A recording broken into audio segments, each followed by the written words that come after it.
नमस्कार दोस्तों। आज हम भारतीय संविधान के कुछ महत्वपूर्ण प्रश्न करेंगे। हमारी आज की वीडियो में भारतीय संविधान से संबंधित महत्वपूर्ण 50 प्रश्न होंगे, इसलिए वीडियो को पूरी जरूर देखकर जाना। हमारा पहला प्रश्न है, भारतीय संविधान के अनुसार देश की तीनों सेनाओं का अध्यक्ष या सुप्रीम कमांडर कौन होता है? भारत की तीनों सेनाएं आर्मी, इंडियन एयरफोर्स और नेवी, तीनों का सुप्रीम कमांडर राष्ट्रपति होता है। तो हमारा सही उत्तर हो जाएगा ऑप्शन नंबर ए, राष्ट्रपति। अगला प्रश्न है, नीति निर्देशक तत्व का महत्व निम्नलिखित में से किसके लिए है?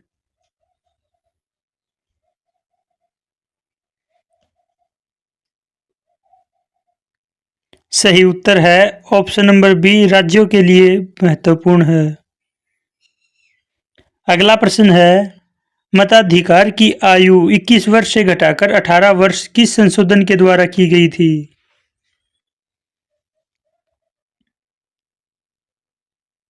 सही उत्तर है ऑप्शन नंबर ए, 61वां संविधान संशोधन के द्वारा की गई थी। अगला प्रश्न है, जब संविधान लागू हुआ था तब इसमें कितनी अनुसूचियां थी?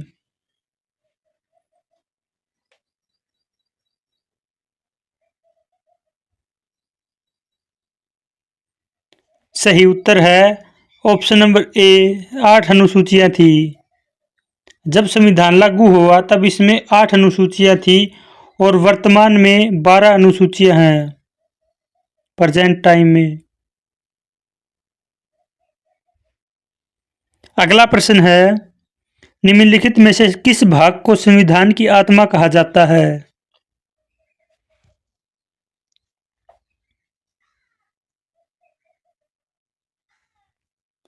सही उत्तर है ऑप्शन नंबर ए, प्रस्तावना को संविधान की आत्मा कहा जाता है। अगला प्रश्न है, भारतीय संविधान के अनुसार देश का प्रथम नागरिक कौन होता है?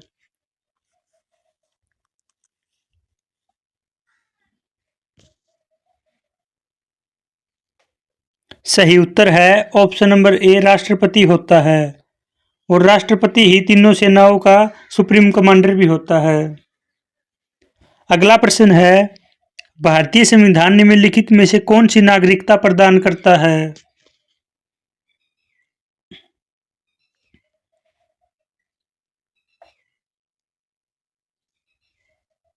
सही उत्तर है ऑप्शन नंबर ए, एकल नागरिकता प्रदान करता है और अमेरिका में दोहरी नागरिकता है।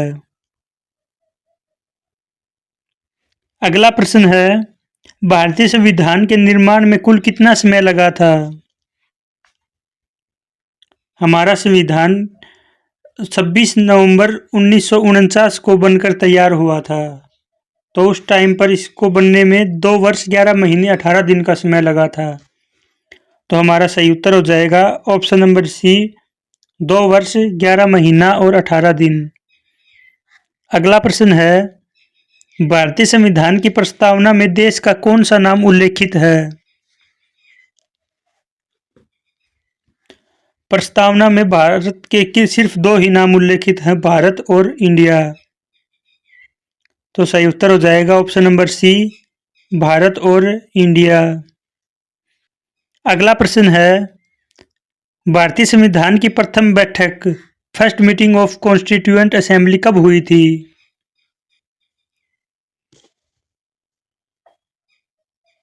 सही उत्तर है ऑप्शन नंबर सी, 9 दिसंबर 1946 को प्रथम बैठक हुई थी। इस बैठक में संविधान सभा की अस्थायी सदस्य सचिदानंद सिन्हा को चुना गया था और इसके 2 दिन बाद में 11 दिसंबर को दूसरी बैठक हुई थी। उसमें डॉक्टर राजेंद्र प्रसाद को स्थायी सदस्य बना दिया था। अगला प्रश्न है, भारत का मूल संविधान कहाँ से प्रकाशित हुआ था? भारत का मूल संविधान उत्तराखंड से प्रकाशित हुआ था। तो इसका सही उत्तर हो जाएगा ऑप्शन नंबर डी, देहरादून। अगला प्रश्न है, भारत का मूल संविधान कहाँ पर संरक्षित है? सही उत्तर है ऑप्शन नंबर बी, संसद भवन में संरक्षित है। अगला प्रश्न है, संविधान के किस भाग में नीति निर्देशक तत्वों का उल्लेख किया गया है? संविधान के आर्टिकल नंबर 36 से 51 में नीति निर्देशक तत्व उल्लेखित किए गए हैं। तो इसका सही उत्तर हो जाएगा ऑप्शन नंबर बी, चतुर्थ भाग में। और नीति निर्देशक तत्व आयरलैंड देश से लिए गए हैं।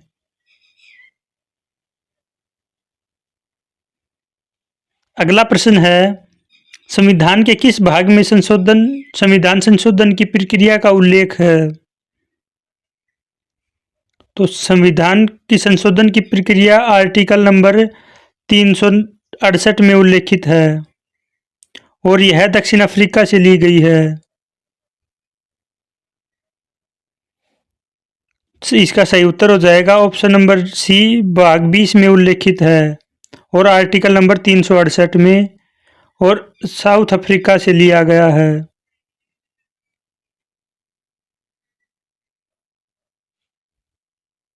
अगला प्रश्न है, 74वें संविधान संशोधन अधिनियम द्वारा भारतीय संविधान में कौन सी अनुसूची जोड़ी गई थी है? 74वां संविधान संशोधन 1992 में हुआ था और इसमें 12वीं अनुसूची जोड़ी गई थी। तो इसका सही उत्तर हो जाएगा ऑप्शन नंबर डी, 12वीं अनुसूची। अगला प्रश्न है, 500 से अधिक रजवाड़े या फिर देशी रियासतों का भारत में विलय के लिए कौन उत्तरदायी है?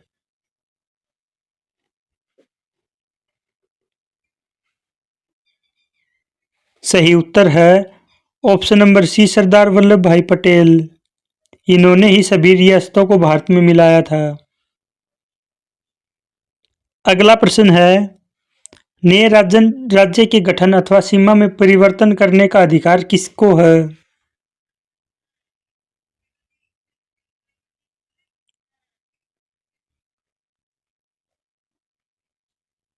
सही उत्तर है ऑप्शन नंबर डी, संसद के पास है।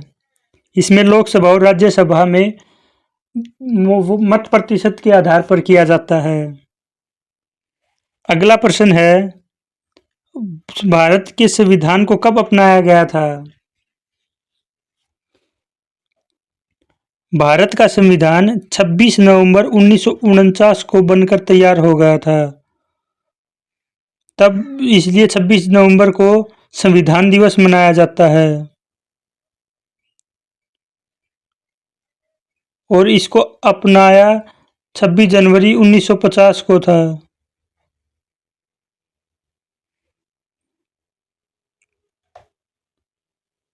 इसको अपनाया 26 नवंबर 1949 को था और इसको लागू 26 जनवरी 1950 को किया था। अगला प्रश्न है, देशीयकरण द्वारा नागरिकता प्राप्त का एक तरीका क्या है?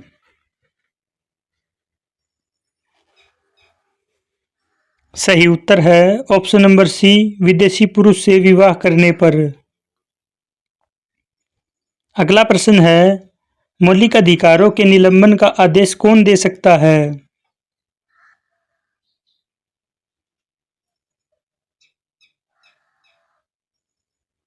सही उत्तर है ऑप्शन नंबर डी, राष्ट्रपति दे सकता है।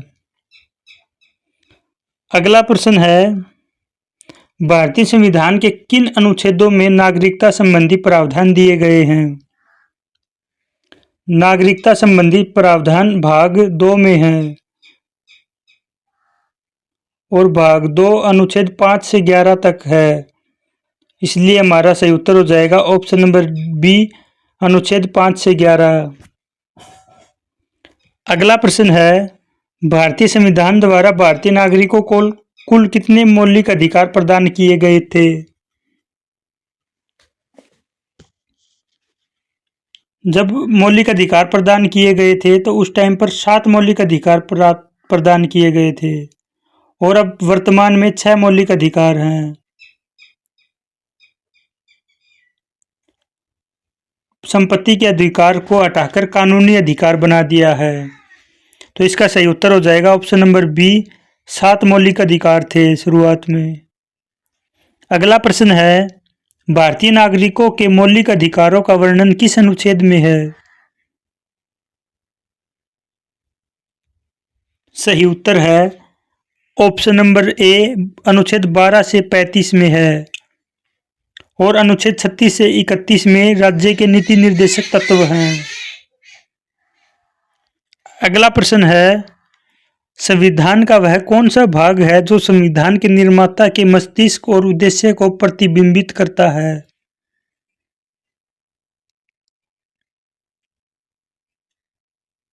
सही उत्तर है ऑप्शन नंबर सी, राज्य के नीति निर्देशक तत्व। अगला प्रश्न है, राज्य के नीति निर्देशक तत्वों का उल्लेख भारतीय संविधान के किस भाग में है? सही उत्तर है ऑप्शन नंबर सी, भाग 4 में है और अनुच्छेद 36 से 51 में है। अगला प्रश्न है, निम्न में से कौन सी एक समिति ने नागरिकों के मूल कर्तव्य को 1976 में सम्मिलित करने की अनुशंसा की थी?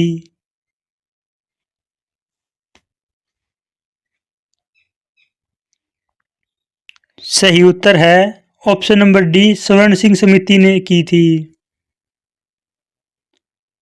अगला प्रश्न है, भारतीय संविधान के मूल कर्तव्यों को शामिल करने का विचार किस देश के संविधान से लिया गया है?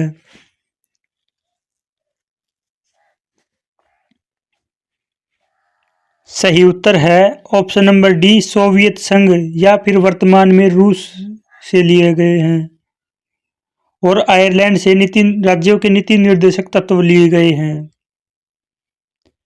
अगला प्रश्न है, निम्नलिखित में से किस देश का सबसे बड़ा लिखित संविधान है? सही उत्तर है option number D, Bharat. Bharat का संविधान सबसे बड़ा लिखित संविधान है। अगला प्रश्न है, पंचवर्षीय योजना की अवधारणा किस देश के संविधान से प्रेरित है? सही उत्तर है ऑप्शन नंबर ए, सोवियत संघ या फिर रूस से प्रेरित है। अगला प्रश्न है, संघ की कार्यपालिका शक्ति किसमें निहित है?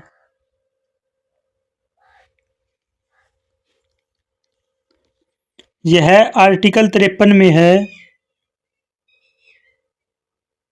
और यह राष्ट्रपति में निहित है। तो हमारा सही उत्तर हो जाएगा ऑप्शन नंबर बी, राष्ट्रपति। अगला प्रश्न है, भारत में कार्यपालिका का अध्यक्ष कौन होता है?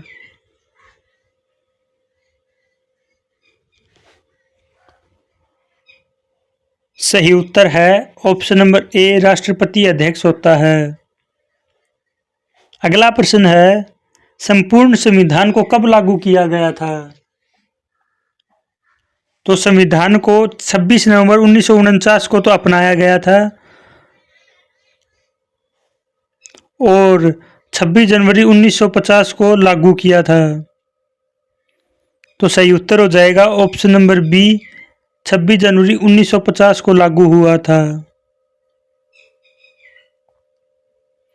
अगला प्रश्न है, भारतीय संविधान के किस अनुच्छेद में निर्वाचन आयोग का वर्णन है?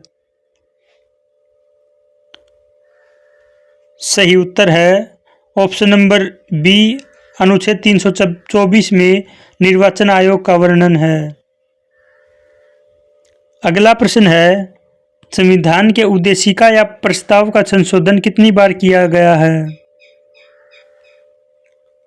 संशोधन की प्रक्रिया अनुच्छेद 368 में निहित है और इसे एक बार किया गया है, इसलिए सही उत्तर हो जाएगा ऑप्शन नंबर सी, एक बार। अगला प्रश्न है, राज्यसभा में सभापति की अनुपस्थिति में राज्यसभा का कार्य को संचालन कौन करता है?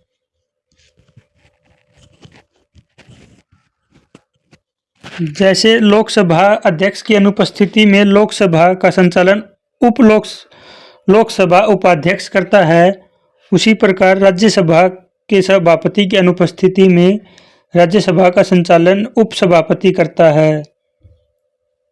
सही उत्तर हो जाएगा ऑप्शन नंबर सी, उपसभापति। अगला प्रश्न है, निम्न में से कौन सा मौलिक अधिकार नहीं है? शुरुआत में जब मौलिक अधिकार लागू हुए उस टाइम पर 7 थे और प्रेजेंट टाइम में 6 हैं। तो इसमें संपत्ति का अधिकार हटा दिया गया है, इसे कानूनी अधिकार बना दिया है। अगला प्रश्न है, विधान संशोधन की प्रक्रिया का वर्णन किस अनुच्छेद में किया गया है? सही उत्तर है ऑप्शन नंबर बी, अनुच्छेद 368 में किया गया है। अगला प्रश्न है, भारतीय संविधान लागू करते समय इसमें कितने अनुच्छेद, भाग और अनुसूचियां थी?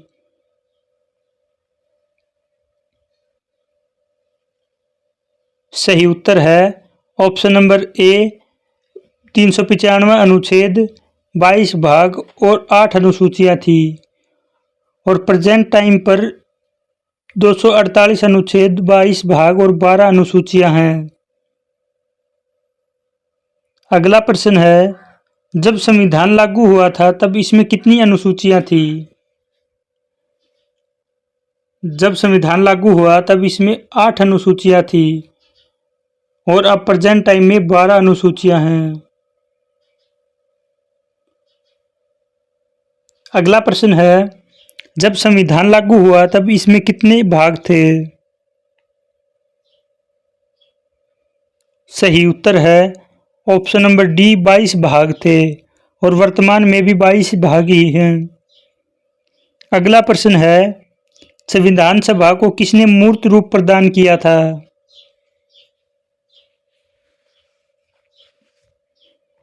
सही उत्तर है option number D, Jawaharlal Nehru ने संविधान सभा को मूर्त रूप प्रदान किया था।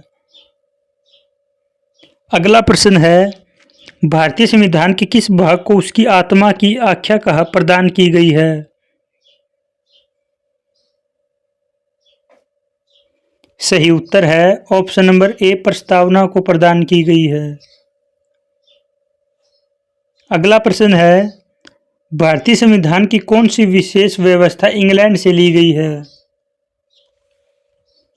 इसमें सर्वोच्च न्यायपालिका यूएसए से ली गई है, मूल अधिकार भी यूएसए से लिए गए हैं और संघीय प्रणाली कनाडा से ली गई है। तो इसमें बचा ऑप्शन नंबर ए हमारा सही हो जाएगा, संसदीय प्रणाली इंग्लैंड से ली गई है। अगला प्रश्न है, वर्तमान में संविधान में कितनी अनुसूचियां हैं? सही उत्तर है ऑप्शन नंबर सी, 12 अनुसूचियां हैं। लागू हुई तब 8 अनुसूचियां थी। अगला प्रश्न है, संविधान सभा का स्थायी सदस्य किसे चुना गया था? 9 दिसंबर 1946 को जो बैठक हुई थी उसमें तो अस्थायी सदस्य सचिदानंद सिन्हा को चुना गया था और उसके 2 दिन बाद 11 दिसंबर 1946 को जो सभा हुई उसमें स्थायी सदस्य डॉक्टर राजेंद्र प्रसाद को चुना गया था। तो हमारा सही उत्तर हो जाएगा option number D, doctor Rajendra Prasad. अगला प्रश्न है, निम्नलिखित में से कौन किसी राज्य का क्षेत्र घटाया या बढ़ाया जा सकता है?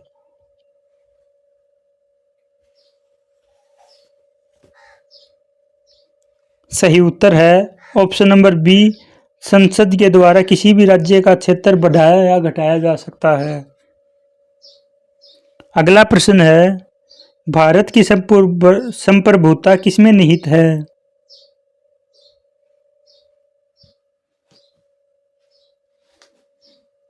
सही उत्तर है ऑप्शन नंबर डी, भारत की जनता में निहित है, इसीलिए भारत को एक गणतंत्र राज्य कहा जाता है। सही। अगला प्रश्न है, संविधान सभा का अस्थायी सदस्य किसे चुना गया था? सही उत्तर है ऑप्शन नंबर ए, डॉक्टर सच्चिदानंद सिन्हा को अस्थायी सदस्य चुना गया था और इसके 2 दिन बाद ही डॉक्टर राजेंद्र प्रसाद को स्थायी सदस्य बना दिया था। अगला प्रश्न है, आंध्र प्रदेश को एक भाषाई राज्य के रूप में गठित कब किया गया था? आंध्र प्रदेश ऐसा पहला राज्य था जो भाषाई आधार पर बना था।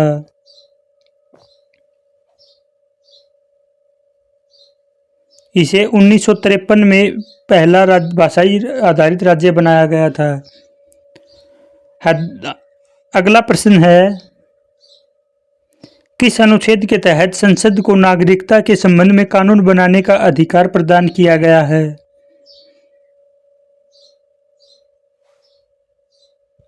सही उत्तर है ऑप्शन नंबर डी, अनुच्छेद 11।